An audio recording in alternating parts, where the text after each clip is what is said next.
حضور غوث اعظم رضی اللہ تعالیٰ عنہ فرماتے میں تقریر نہیں کرتا تھا، تعلیم مکمل کر لی، بات نہیں کرتا تھا۔ میں کہتا تھا میں کیسے لوگوں کے سامنے واز کروں؟ کہتے ہیں مجھے خواب میں مصطفیٰ کریم کا دیدار نصیب ہوا۔ محبوب نے فرمایا عبد القادر بات کیوں نہیں کرتے؟ میں نے کہا حضور یہ عربی لوگ ہیں، فصیح و بلیغ ہے، ہر آدمی بات سمجھتا ہے، تو میں کس طرح اتنے مجمع میں بولوں گا؟ بڑا مشکل کام ہے، ہر آدمی کی ذہنی سطح کے مطابق کیسے بات کروں گا؟ کہتے ہیں مصطفیٰ کریم نے فرمایا منہ تو کھولو ذرا۔ کہتے ہیں میں نے منہ کھولا تو حضور نے 7 دفعہ لعاب دہن میرے منہ میں ڈال دیا۔ فرمایا اب تو بولتے جانا اور میری برکتیں تیری مدد کرتی جائیں گی۔ آپ فرماتے ہیں اگلی شام میں سویا تو مولا علی شیر خدا بھی آ گئے، تو فرمانے لگے عبد القادر منہ کھول نا بیٹا، تو میرا بھی ہے۔ کہتے ہیں میں نے منہ کھولا تو حضرت علی نے 6 دفعہ لعاب دہن ڈالا۔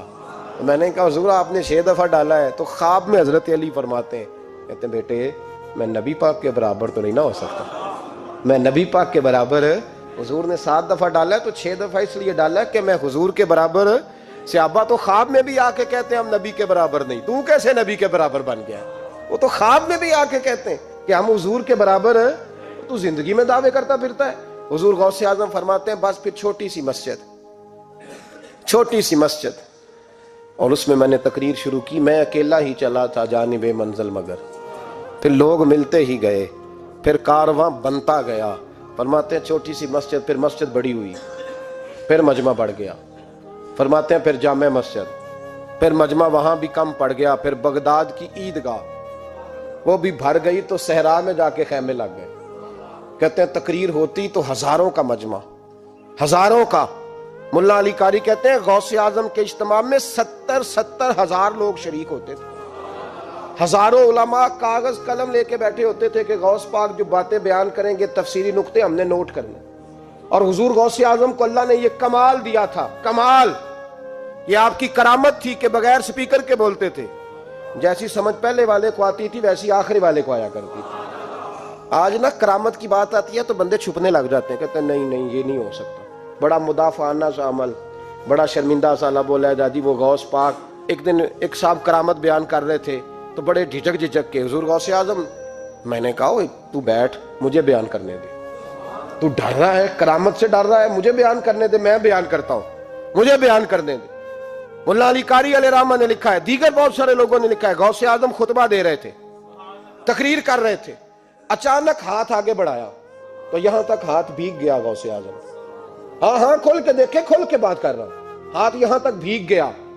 مرید کہتے ہیں ہم نے پوچھا حضور پانی بھی کوئی نہیں، ہاتھ بھیگ گیا۔ میں چپ کر کے سبق پڑھو، شاگردوں کو پڑھانے، چپ کر کے سبق پڑھو۔ تھوڑی دیر گزری، چند گھنٹے تو ایک قافلہ آ گیا، سارے لوگ پانی میں بھیگے ہوئے ہیں۔ حضور غوث اعظم کے سامنے کھڑے ہوئے، کہا حضور آپ نے بڑی کرم نوازی فرمائی، بڑی کرم نوازی۔ وہ شاگرد کہنے لگے ہوا کیا؟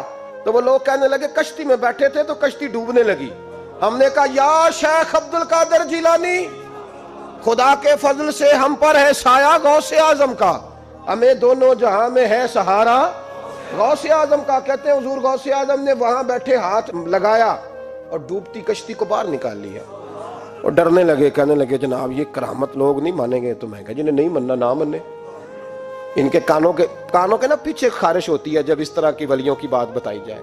وہ تو حضور غوث اعظم کی بات نہیں مان رہا، پڑھنا سورہ نمل پڑھ۔ حضرت سیدنا سلیمان علیہ السلام اپنے محل میں بیٹھے دربار میں، فرمایا ملکہ بلقیس کا تخت چاہیے۔ تم قرآن نہیں پڑھتے؟ ملکہ بلقیس کا تخت چاہیے۔ ایک جن اٹھا، اس نے کہا دربار برخاست ہونے سے پہلے، دربار کے برخاست ہونے سے پہلے، بے شک آپ 5 منٹ میں برخاست کر دیں تخت آ جائے گا، ہزاروں میل دور تھا۔ پتہ نہیں کہاں قرآن پڑھتے ہو تم، بنی اسرائیل کے ولیوں کی کرامتیں مانتے ہو، اور نبی پاک کی امت کی باری آئے تو تمہیں خارش ہوتی ہے۔ شرمندہ سا لب و لہجہ، ہمارا لب و لہجہ شرمندہ نہیں، اس لیے کہ ہم تو جیتے اور زندہ ہی ولیوں کے نام کی برکت سے ہیں، ہمارے لب و لہجے میں تمہیں شرمندگی نہیں ملے گی۔ ہم اس طرح بیان نہیں کرتے کہ کوئی کیا کہے گا تو بچ کے جملے۔ حضرت سلیمان سے کہا آپ کا دربار برخاست ہونے سے پہلے، آپ نے فرمایا نہیں بھائی اس سے بھی پہلے چاہیے۔ ایک اٹھا، عندہ علم من الکتاب، جس کے پاس کتاب میں سے کچھ علم تھا، پورا علم نہیں تھا اس کے پاس، کتاب میں سے۔ حضرت آصف بن برخیا تو کہنے لگے حضور میں نہ لے آؤں؟ تو میں کب لاؤ گے؟ انہوں نے کہا پلک جھپکنے سے نہ. اگر سارے بولے تو لطف آئے گا. پلک جھپکنے سے پہلے. آپ نے فرمایا چل لا کے دکھا. پھر آیا کہ نہیں؟ بولے آیا نا. حضرت آصف بن برخیہ وہاں سے گئے کہ وہیں رہے؟ آیا نا تخت. 80 فٹ اونچا، 80 فٹ چوڑا، 80 فٹ لمبا، اتنا بھاری کہ شاید 50 لوگ نہ اٹھا سکیں. وہ آیا، سامنے رکھا تو حضرت سلیمان کہنے لگے یہ کیا ہے؟ تو جناب آصف بن برخیہ کہنے لگے ھذا من فضل ربی، یہ میرے رب کا، اور جن پر نرا فضل ہے ان کی یہ شان ہے جن کو اللہ کے وبشر المؤمنین بان لهم من اللہ فضلا کبیرا. محبوب اپنے غلاموں کو خوشخبری دے دے کہ تیرے غلاموں پر میرا بڑا فضل ہے. فضل نہیں، فضل کبیر ہے. تو جن پر نرا فضل ہو وہ تو بغیر جائے تخت لے آئے، اور جن پر فضل کبیر ہو وہ ڈوبتے ہوئے مرید کو ہاتھ ڈال کے بچا نہیں سکتے.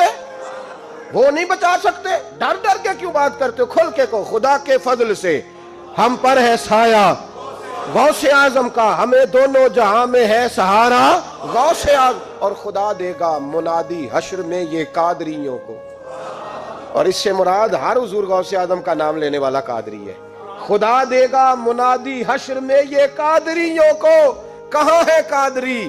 کر لے نظارہ غوث اعظم کا. کہاں ہے قادری؟ کر لے نظارہ غوث اعظم کا رضی اللہ تعالی عنہ. اور جمیل قادری 100 جان سے ہو قربان مرشد پر. یہ اعلیٰ حضرت کے خلیفہ تھے جنہوں نے لکھا ہے. کہتے ہیں جمیل قادری 100 جان سے ہو قربان مرشد پر، بنایا جس نے مجھ جیسے کو بندہ غوث اعظم کا. بنایا جس نے مجھ جیسے کو بندہ غوث اعظم کا. حضور غوث اعظم کی کرامات کا تو یہ حال ہے کہ ملا علی قاری کہتے ہیں تواتر ہے کرامتوں میں. اور کہتے ہیں لکھتے وقت سوچتے ہیں کون سی لکھیں کون سی چھوڑیں، کون سی لکھیں. اور ایک عیسائی مسلمان دونوں جھگڑا کر رہے ہیں، غوث اعظم گزر رہے ہیں، جھگڑا ہو رہا ہے. عیسائی مسلمان سے کہتا ہے ہمارے نبی عیسیٰ علیہ السلام نے مردے زندہ کیے، تمہارے نبی نے بھی کو کیا تو بتاؤ. مسلمان پڑھا ہوا نہیں تھا، حالانکہ نبی پاک نے بڑے مردے زندہ کیے. پڑھا نہیں تھا، بتا نہ سکا.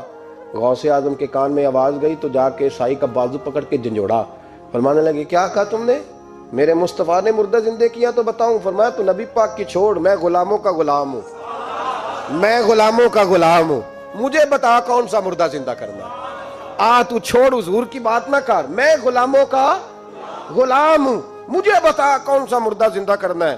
پرانی قبر پہ لے گیا، کہنے لگا جی اگر نہ ہوا تو؟ غوث اعظم فرمانے لگے جو تو کہے گا وہ میں کروں گا. تو کہنے لگے اگر ہو گیا تو؟ اگر تو غوث اعظم کہنے لگے نہ میرے خانقاہ پہ جھاڑو دینا، نہ میرے برتن مانجنا، نہ میرے گھر کا سودا لانا. اگر زندہ ہو گیا تو بس میرے نبی کا کلمہ پڑھ جانا، بس میرے رسول کا کلمہ پڑھ جانا. اللہ اکبر. اس نے جو سب سے پرانی قبر تھی نا، وہ کہتا ہے یہ ہمارے دادا نے بھی نہیں دیکھا تھا بندہ کون ہے. اس قبر پہ کھڑا ہو کہنے لگا اس کو زندہ کرے. تو غوث اعظم رضی اللہ تعالیٰ عنہ قبر کے سرانے کھڑے ہوئے تو دعا کرنے لگے. کہنے لگے مولا اپنے لیے نہیں، تیرے رسول کے لیے.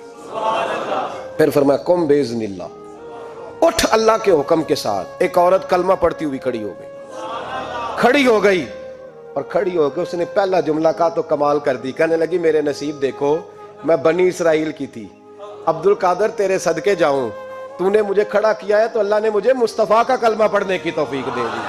تیرے قربان جاؤں عبد القادر، تیری کیا بات ہے. اب وہ بندہ دوڑ دوڑ کے غوث اعظم کے قدموں میں آیا. فرمانے لگے نا، کلمہ میرے مصطفیٰ کا پڑھنا ہے، حضور کا غلام بننا ہے.